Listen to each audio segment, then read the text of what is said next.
दोस्तों, राज कॉमिक्स द्वारा प्रकाशित नागराज की कब्र नागराज की दूसरी सीरीज है। अब इसके आगे का भाग पढ़ते हैं। कुख्यात वैज्ञानिक प्रोफेसर नागमणि ने नागराज का निर्माण आतंकवादी गिरोहों के लिए किया। एक ऐसा शस्त्र जो प्रत्येक परिस्थिति का मुकाबला कर सकता था। महाशक्तिशाली नागराज को आतंकवादी गिरोह के सरदार बुलडॉग ने किराए पर प्राप्त कर लिया और नागराज ने आसाम में विनाश प्रारंभ कर दिया। लेकिन एक शक्तिमान योगी महात्मा गोरखनाथ ने नागराज को अपनी गुप्त शक्तियों के बल पर पकड़ लिया। फिर नागराज के मस्तिष्क का ऑपरेशन कर उसे प्रोफेसर नागमणि के चंगुल से मुक्त कर दिया। तब नागराज नेकी के रास्ते पर निकल पड़ा और उसने कसम खाई कि वह दुनिया से सभी आतंकवादी गिरोहों का सफाया कर देगा। नागराज सोचता है कि बुलडॉग मेरा पहला शिकार होना चाहिए क्योंकि उसी ने मुझे किराए पर हासिल किया था। आसाम में उसके कई बेकार कैंप हैं। मुझे सबसे पहले साकू कबीला देखना चाहिए। यहाँ से वही सबसे पास है। नागराज नाग रस्सी की मदद से जंगलों को पार करता साकू कबीले की ओर बढ़ चला और फिर इन्हीं कैंपों से मुझे बुलडॉग के हेडक्वार्टर का पता चल जाएगा। एक रात का सफ़र तय करने के बाद नागराज सुबह ही साकू कबीले जा पहुंचा। नागराज सोचता है यह मेरे लिए स्वर्णिम सवेरा है जो इन लोगों के लिए तबाही का अंधेरा ले आया है। नागराज बस्ती के एक खस्ता हाल होटल में जा पहुंचा। नागराज कहता है, क्या तुम सेखू को जानते हो? वह इसी बस्ती में रहता है। होटल मालिक बोलता है, सेखू, ठहरो, वहाँ बैठो। नागराज सोचता है पता नहीं सेखू का नाम सुनकर यह क्यों घबरा गया। उधर होटल मालिक होटल के पिछवाड़े जा पहुंचा। होटल मालिक सोचता है अगर यह वही आदमी हुआ तो मुझे वह दौलत जरूर मिलेगी जो इस पर लगाई गई है। पास ही के एक झोपड़े में वह घुसा। होटल मालिक सोचता है रोमो सुनकर खुश होगा। रोमो, मैं एक अच्छी खबर लेकर आया हूँ। रोमो बोलता है, फिर तो मैं सुबह सुबह तुम्हारा मुंह कड़वा कर जरूर करूँगा।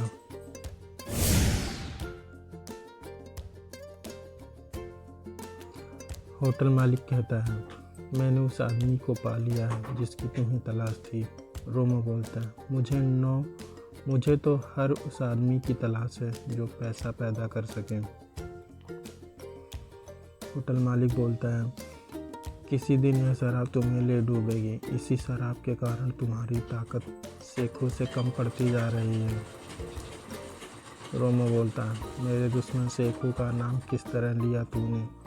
सवेरे सवेरे कमीने, भाग जा वरना मैं तेरा गला काट दूंगा। होटल मालिक बोलता है, रोमो, मैं तुम्हारा दोस्त हूँ। तुम्हें फिर से ताकतवर देखना चाहता हूँ और तुम भूल रहे हो कि मैं तुम्हारे लिए खुशखबरी लेकर आया था। रोमो बोलता है, मुझे गुस्सा बहुत आने लगा है। खैर बता क्या खुशखबरी लेकर आया है। होटल मालिक बोलता है, बहुत दिनों बाद एक आदमी सेखू की तलाश में आया है और यह वही आदमी मालूम पड़ता है जिसने मूर्ति लूटी थी और जिसे सेखू तलाश करता फिर रहा है। रोमो बोलता है, तुम्हें कैसे यकीन है कि यह वही आदमी है? होटल मालिक बोलता है, सेखू ने मुझे उसका हुलिया बताया था। उसका कहना था कि इस हुलिये का आदमी कभी नज़र आए तो तुरंत उसे खबर करके 5000 इनाम हासिल कर ले।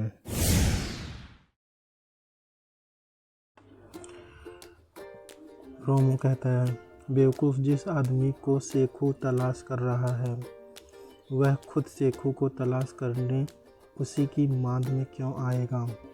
होटल मालिक कहता है, मैं इस बारे में ज़्यादा कुछ नहीं जानता, लेकिन हुलिया वही है, सांप जैसी आँखें उसकी खास पहचान है। मेरा दिल कहता है कि यह वही आदमी है। ज़रूर वह मूर्ति लेकर आया होगा। इससे पहले कि वह सेखू के संपर्क में आए, हम काम कर सकते हैं। रोमो कहता है, सबसे पहले यह जानना ज़रूरी है कि यह वही मूर्ति चुराने वाला है या कोई और। तुम उसे सेखू से मिलाने के बहाने झींगा गार में ले आओ। होटल मालिक कहता है, लेकिन यह याद रहे, इस मामले में हमारी पार्टनरशिप 50-50 होगी। रोमो कहता है, शराब का खर्चा निकाल कर जो मिलेगा आधा आधा। होटल मालिक सोचता है, यह रोमो मर जाएगा लेकिन शराब नहीं छोड़ेगा।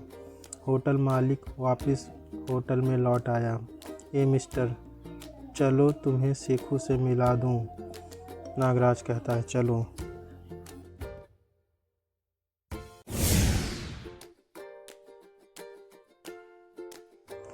रोमो सोचता है, सचमुच वही है, बिल्कुल यही हुलिया बताया था सेखू ने। रोमो, अब तुम इस गार में उतर जाओ, मुझे यहीं से वापस लौटना है। नागराज, धन्यवाद दोस्त, तुमने मुझे यहाँ तक का रास्ता दिखाया। होटल मालिक, रोमो वह झींगा गार में उतर चुका है और यह 100% वही आदमी है। उसका नाम नागराज है। रोमो, अब तुम होटल पे मेरा इंतज़ार करो। रोमो सोचता है, सबसे पहले मुझे इस गार का रास्ता बंद करना होगा, फिर चोर रास्ते से अंदर जाऊंगा। मेरा बेवकूफ़ दोस्त काल कहता था कि शराब ने मेरी ताकत छीन ली, लेकिन अब भी मैं इन चट्टानों को उठा सकता हूँ। अगर मेरा बेवकूफ़ दोस्त मुझे चट्टान उठाते देख लेता तो शायद गस खाकर बेहोश हो जाता। रोमो सोचता है, यह पतली दरार, अपने शरीर की मांसपेशियां सिकोड़ने की कला जिसे आती हो, वही ऐसे चोर दरवाजे पार कर सकता है। गार में, नागराज, क्या तुम मेरी आवाज़ सुन रहे हो? अगर मेरी आवाज़ सुन रहे हो तो जवाब दो। नागराज उधर से जवाब देता है, हाँ मैं तुम्हारी आवाज़ सुन रहा हूँ। रोमो सोचता है, उसकी आवाज़ तीसरे मोड़ वाली गुफा से आ रही है। इस गार की आवाज़ों का अनुमान सिर्फ मैं ही लगा सकता हूँ। यहाँ आवाज़ गूंजती है, जरा सी आवाज़ पूरे गार में सुनाई पड़ती है और अंदाज़ा लगाना मुश्किल होता है कि आवाज़ कहाँ से आई है। रोमो कहता है, हैरान होने की ज़रूरत नहीं नागराज, मैं ठीक तुम्हारे पीछे खड़ा हूँ। नागराज आश्चर्य से देखता है। नागराज कहता है, क्या तुम सेखू हो? रोमो, हाँ मैं सेखू हूँ। मूर्ति कहाँ है? नागराज कहता है, पहले मैं तुम्हारी पहचान करूँगा कि तुम सेखू ही हो या कोई और। अपनी दाईं हथेली दिखाओ। रोमो अपनी हथेली आगे करके दिखाता है। नागराज, तुम सेखू नहीं हो। बुलडॉग के सभी क्षेत्रीय सरदारों के हाथ में एक चिन्ह गुदा होता है, वह तुम्हारी हथेली पर नहीं है। रोमो कहता है, ये रहा मेरी हथेली का निशान। मैं मास्टर रोमो हूँ। रोमो जो इस दुनिया में सिर्फ एक है और अकेला है, जिसके पुरखे ताकत की पूजा करते थे और जो मुझे विरासत में मिली है। मार्शल आर्ट्स में इसे मंकी क्लॉ कहते हैं। नागराज, यह हाथापाई बंद करो और पहले मेरी बात सुनो। रोमो, मास्टर रोमो अपने प्रतिद्वंदी को बोलने का मौका जरूर देता है। बोलो। नागराज, तुमने मुझे यहाँ बुलाकर घेरने की कोशिश क्यों की? क्या दुश्मनी है तुम्हारी मुझसे?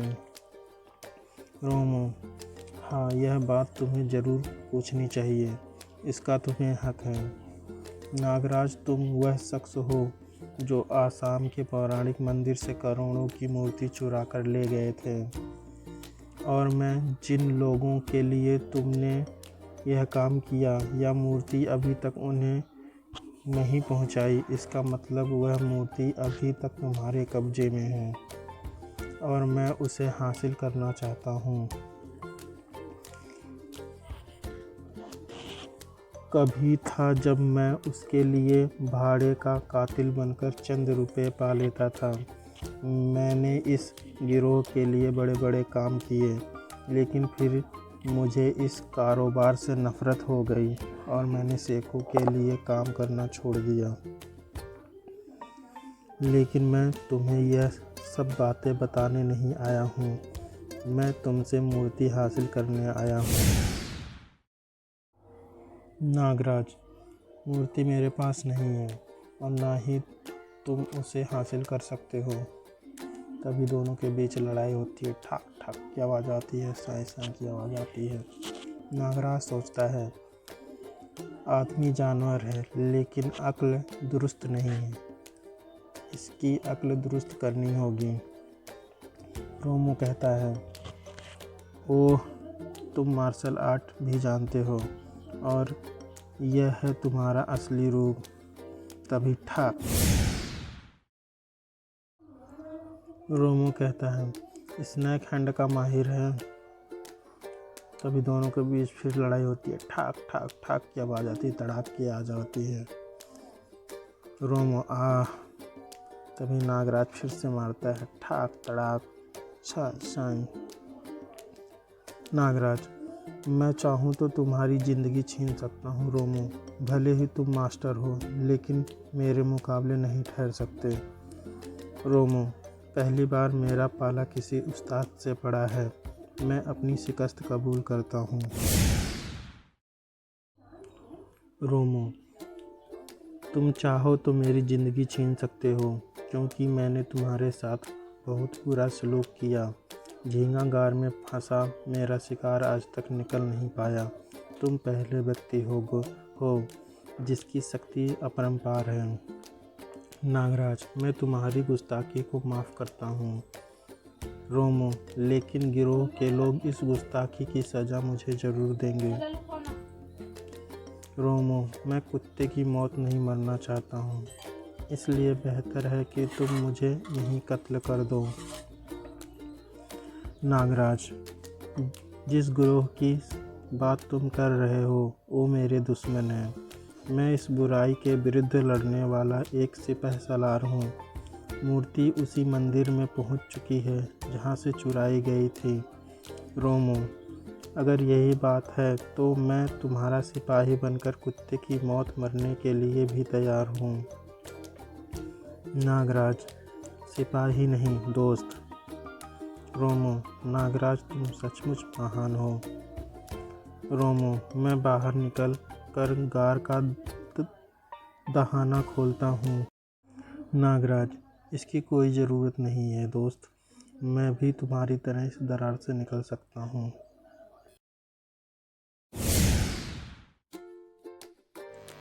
दोनों गार से बाहर निकल आए। नागराज, रोमो, जब उन लोगों को पता चलेगा कि तुम विद्रोही हो गए हो तो? रोमो, नहीं, इसका उन्हें कुछ पता नहीं चलेगा, क्योंकि अब मैं उनके लिए काम नहीं करता हूँ। नागराज, एक बात याद रखना रोमो, मैंने तुम्हें अपना दोस्त बनाया है, इसलिए तुम बुलडॉग के बारे में सच सच बताओगे। इस खेल में तुम विभीषण की भूमिका अदा करोगे और मैं राम की। इस तरह रावण की लंका भस्म हो जाएगी। अभी हम सेखू के पास चल रहे हैं, लेकिन उसे हमारी योजना का पता नहीं चलना चाहिए। रोमो, अब मुझे फिर शराब की तलब महसूस हो रही है। दोनों वापस उसी बस्ती में लौट आए। नागराज, हम रात के अंधेरे में सेखू तक पहुंचेंगे। बस्ती में अंधेरा फैल गया। नागराज, अब यह शराब पीनी बंद करो और मुझे सेखू के पास ले चलो। रोमो, हाँ, अब तक वह अफीम की खेती से लौट चुका होगा।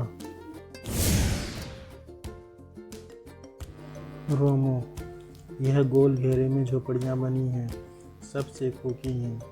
इसके बीच एक बड़ा दलान है जिस पर सेखू का मकान खड़ा है। इस गेट से अंदर जाया जाता है। नागराज, गेट पर स्टेन गनधारी खड़े हैं। स्टेन गनधारी, वहीं रुक जाओ, कौन हो तुम लोग? रोमो, अबे मैं रोमो हूँ, गधे की औलाद, तुम सबका बाप। स्टेन गनधारी, यह शराबी बास का मुंह लगा है, लेकिन इसके साथ कौन है? रोमो, यह मेरा भाई है, काम मांगने आया है। रोमो की इतनी बेकदरी कि तुम उसे रोकने की हिम्मत कर सको। स्टेन गनधारी, जाने दो, इससे मुंह क्यों लगते हो? ठीक है, जाओ। सेखू दलान में बैठा था। स्टेन गनधारी, रोमो आया है बॉस, अपने भाई को साथ लाया है। सेखू, उसे यहाँ भेज दो। नागराज, मैं रोमो का भाई नहीं हूँ और तुमसे अकेले में बात करना चाहता हूँ। सेखू, क्या मतलब, कौन हो तुम? नागराज बोलता है, मैं नागराज हूँ। सेखू, नागराज? नागराज, सबूत चाहिए तुम्हें इसका?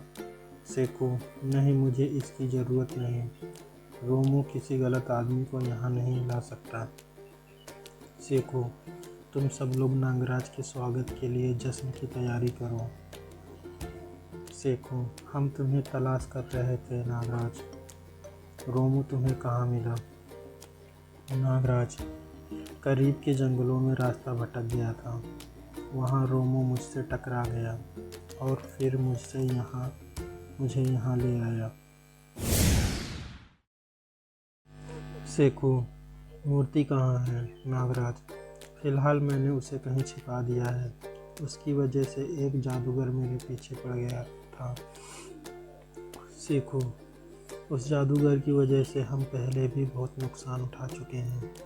मूर्ति उसके हाथ तो नहीं लगी? नागराज, नहीं, लेकिन फिलहाल उसे हासिल करना भी संभव नहीं है। नागराज, इस समय सबसे आवश्यक काम है मेरी बुलडॉग से मुलाकात होना और उसकी व्यवस्था तुम कर सकते हो। सेखू, मैं हेडक्वार्टर को तुम्हारा संदेश पहुंचा दूंगा, फिर जैसा आदेश ऊपर से प्राप्त होगा उसी के अनुरूप काम किया जाएगा।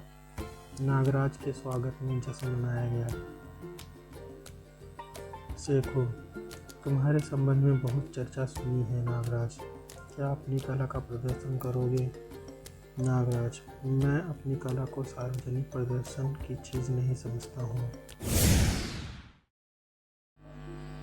सेखू, hello. Sekhu, group number 5 on the line, over. Headquarter 0, control station, over. Sekhu, Nagraj आ गया है, स्टेशन 5 में मौजूद है और सुपरबॉस से मुलाकात करना चाहता है, ओवर। स्टेशन से जवाब का इंतज़ार करो, ओवर। कुछ समय उपरांत स्टेशन से सुपरबॉस का हुक्म है कि नागराज को ख़त्म कर दो। सेखू, नागराज को ख़त्म? हेलो, मेरे कानों को धोखा तो नहीं हुआ है? स्टेशन से, नागराज ने हमसे गद्दारी की है, उसे ख़त्म कर दो, ओवर एंड आउट। सेखू ने अपने वफादार साथियों को तुरंत बुलाया।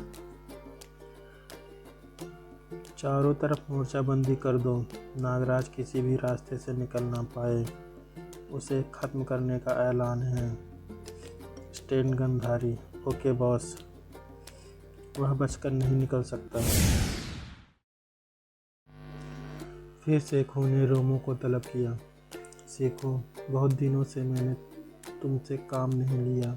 क्या तुम्हारी ताकत आज भी बरकरार है या शराब ने तुम्हें खोखला कर दिया है? रोमो, काम बताओ उस्ताद, और काम की कीमत बताओ। तुम्हें आम खाने से मतलब होना चाहिए, पेड़ गिरने से नहीं। सेखो, तुम्हें नागराज की हत्या करनी है। रोमो, क्या? सेखो, वह तुम पर यकीन करता है। तुम उसे आसानी से ठिकाने लगा सकते हो, और अगर वह तुमसे बच निकला तो बाहर दूसरे लोग उसके स्वागत के लिए तैयार मिलेंगे। 1 लाख रुपया नगद मिलेगा। रोमो, 1 लाख रुपया? इसके लिए तो मैं अपना भी कत्ल कर सकता हूँ। लेकिन क्या मैं पूछ सकता हूँ यह फैसला अचानक कैसे हुआ? सेखो, सुपर बॉस का ऑर्डर आया है। रोमो ने नागराज के पास पहुँचा, जो एक झोपड़ी में सेखो का मेहमान बना हुआ था। रोमो, तुम्हारे कत्ल का फरमान लेकर आया हूँ। नागराज, इसका मतलब भेद नहीं रहा। नागराज, इतनी जल्दी शुरुआत हो जाएगी, मुझे उम्मीद नहीं थी। तुम मुझे जख्मी करके यहाँ से भाग निकलो, और मैं बताता हूँ कि भागने के लिए तुम्हें कौन सा रास्ता अपनाना है।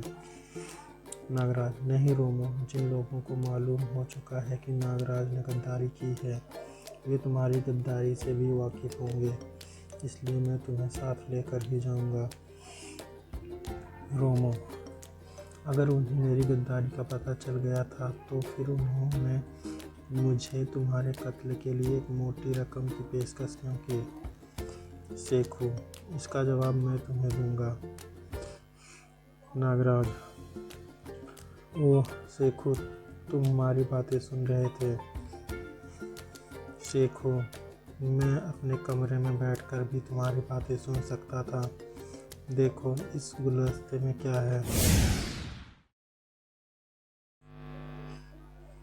सेखो, माइक्रोफोन। मैंने कच्ची गोलियां नहीं खेली है। नागराज, आश्चर्य इस बात का है कि रोमो को तुमने अपने फ्रेम में कैसे ले लिया। डोंट मूव, मेरे साथ सच्चे निशानेबाज हैं। मेरा ख्याल था कि 1 लाख के लालच में रोमो तुम्हें कत्ल कर देगा, या फिर तुम रोमो को कत्ल कर दोगे। फिर तुम में से एक रहेगा जिसे बाहर निकलते ही गोलियों से भून दिया जाएगा। रोमो, लेकिन तुम तो कहते थे कि सुपर बॉस का हुक्म है। सेखो, सुपर बॉस के हुक्म के बाद ही तो मुझे तुम्हारी गद्दारी का एहसास हो गया। रोमो, बहरहाल अब दोनों मरने के लिए तैयार हो जाओ। तभी गोलियां चल पड़ती हैं।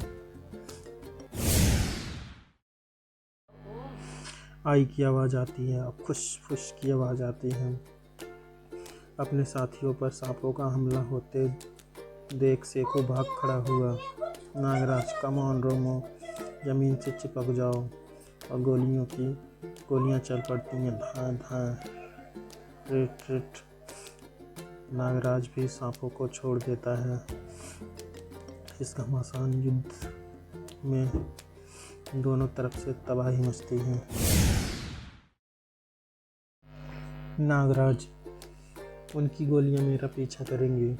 मैं उनका सारा ध्यान अपनी तरफ केंद्रित रखूंगा, और इस बीच तुम फरार हो सकते हो।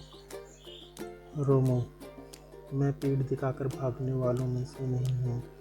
तुम्हें यहाँ अकेले छोड़कर नहीं भाग सकता उस्ताद। अब मेरा भी कमाल देखो। ओह, नागराज तो सांप की तरह तेजी से रेंगता निकल गया। रोमो सोचता है, मुझे भी अपनी कला का प्रदर्शन करना चाहिए। और इस बीच गोलियों की आवाज़ आती है, ढाई धुड़ाम टा।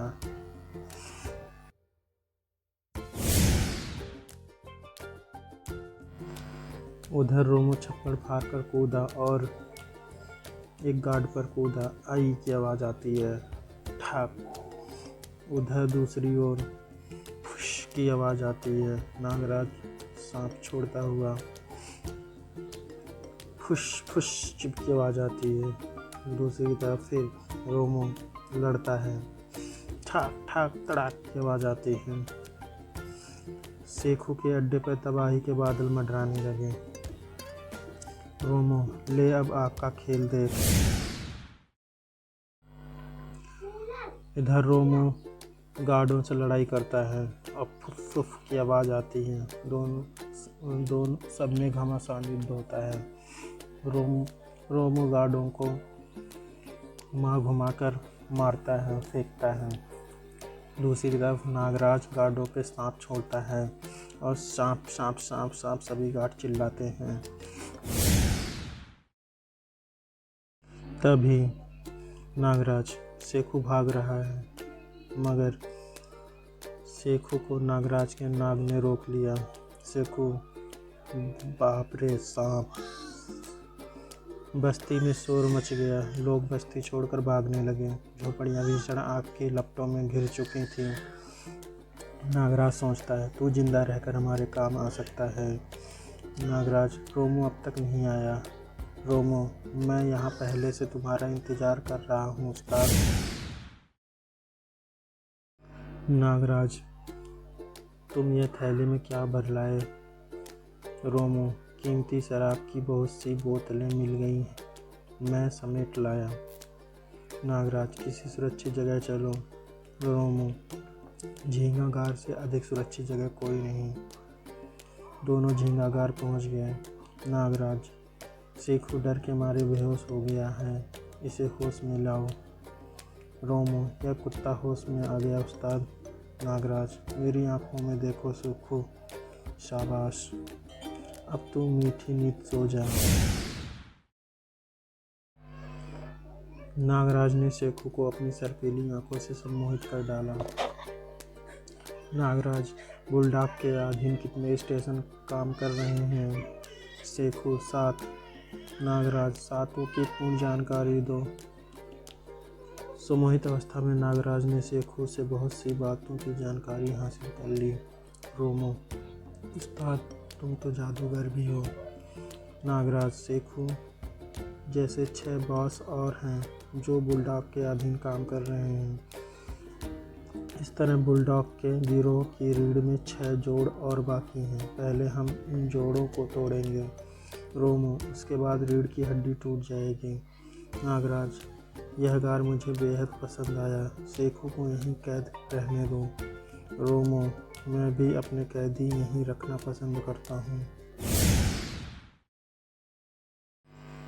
अगली सुबह नागराज, यहाँ से सबसे करीब स्टेशन नंबर 4 पड़ता है।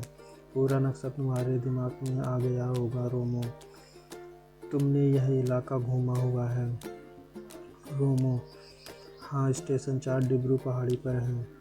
वे लोग डिब्रू पहाड़ी की ओर रवाना हो गए। उधर बुलडॉग के हेडक्वार्टर में खलबली मच गई। बुलडॉग, तुम सब लोग मुझे मनहूस खबरें सुनाने आए हो। बुलडॉग के आदमी, सुपरबॉस, हम आपको किसी भ्रम में नहीं रखना चाहते। नागराज, हमारे सभी अड्डों पर कहर ढाता बढ़ रहा है। बुलडॉग, और उसका रुख बुलडॉग की तरफ है, यानी मेरी तरफ, यही ना? बुलडॉग के आदमी, उसकी गतिविधियाँ यही संकेत दे रही हैं।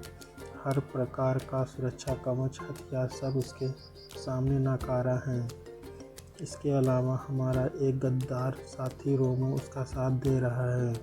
बुलडॉग, इस तरह तो वह तुम सबको बर्बाद कर देगा। बुलडॉग, मैंने उसकी कलाओं का प्रदर्शन देखा है। वह है ही इस योग्य की हर सुरक्षा कवच को तोड़ सके। हजारों सांप उसके स्नायुओं में जीते हैं। हमारे पास ऐसी कोई मशीन नहीं है जो नागराज को रोक सके। फिर भी एक इंसान ऐसा है जो उसकी रोकथाम कर सके। प्रोफेसर नागमणि, रेडियो फ़ोन पर नागमणि से हमारी बात कराओ। बुलडॉग, प्रोफेसर नागमणि, हमने पैसा देकर तुम्हारा हथियार खरीदा था और वह हमें ही डस रहा है। नागमणि, नागराज ऐसा नहीं कर सकता, पूरी बात बताओ। बुलडॉग ने नागमणि को फ़ोन पर सारी बातें संक्षेप में बता डाली। नागमणि, होल्ड अप करो, मैं अभी पता लगाता हूँ कि नागराज कहाँ है और क्या कर रहा है। नागमणि सोचता है, इस मशीन में नागराज का दिमाग कैद है, अभी सारी स्थिति साफ हो जाएगी। नागमणि, ओह, इस मशीन से तो उसका संबंध विच्छेद हो गया है, इसका मतलब वह मेरे कंट्रोल से बाहर हो गया है। माय गॉड, मेरी मेहनत पर पानी फिर गया। नागमणि बुलडॉग को बोलता है, अब तुम्हारी भलाई इसी में है कि अपने सभी बच्चे खुचे अड्डों को खाली कर दो। नागराज अब मेरे कंट्रोल में नहीं रहा। बुलडॉग, बेवकूफ़ गधा, सबसे पहले तो नागराज ने यह गद्दारी की कि मूर्ति चुराकर भी हमें नहीं दी। हमने दंगा भड़काना चाहा, वो भी नाकाम हो गया। इस नागमणि ने भी हमारे साथ धोखा किया। मैं इन सबको चुन चुन कर मारूंगा। बुलडॉग का आदमी बोलता है, सुपर बॉस, 7वां अड्डा भी तबाह हो गया। बुलडॉग, उफ, इसका मतलब अब वह इस जगह से अधिक दूर नहीं। सब लोग हेडक्वार्टर खाली करके कपाली दर्रे में फैल जाओ। नागराज बुलडॉग के हेडक्वार्टर तक पहुंचा। नागराज, रोमो, यहाँ बड़ी अजीब सी खामोशी है। रोमो, हाँ, फाटक भी चौपट खुला है। रोमो, वाह क्या स्वागत है, वीराना ही वीराना। फाटक बंद हो गया। नागराज, और 4 दीवारी पर भी बिजली का करंट प्रवाहित कर दिया गया होगा। रोमो, लेकिन यहाँ तो कोई भी नज़र नहीं आ रहा उस्ताद। नागराज, लेट जाओ। तभी भड़ाम धुड़ाम की आवाज़ के साथ हेडक्वार्टर पूरा तबाह हो गया। नागराज, फाटक या 4 दीवारी को मत छूना। फिलहाल इस गड्ढे में कूद जाओ। रोम हमारे ऊपर मिट्टी और पत्थरों का रेला उड़ा रहा है। रोमो, इस गड्ढे से बाहर निकलो वरना हमारी कब्र यहीं बन जाएगी उस्ताद। नागराज, अगर हम बाहर निकले तो हमारे चिथड़े उड़ जाएंगे। उन्होंने हर इंच पर मौत बिछा दी है और हम पर उनकी नज़र है। सब कुछ दूर से कंट्रोल हो रहा है। रोमो, ओह, ज़मीन में भूकंप, मिट्टी और पत्थरों का रेला, ज़मीन पर दरारें पड़ रही हैं। बस हमारा किस्सा ख़त्म हो गया उस्ताद। मैं आखिरी बोतल मुंह से लगा लूं। क्या नागराज इस कब्र से बाहर आ सकेगा? देखिए नागराज की कब्र की आगे की सीरीज नागराज का बदला।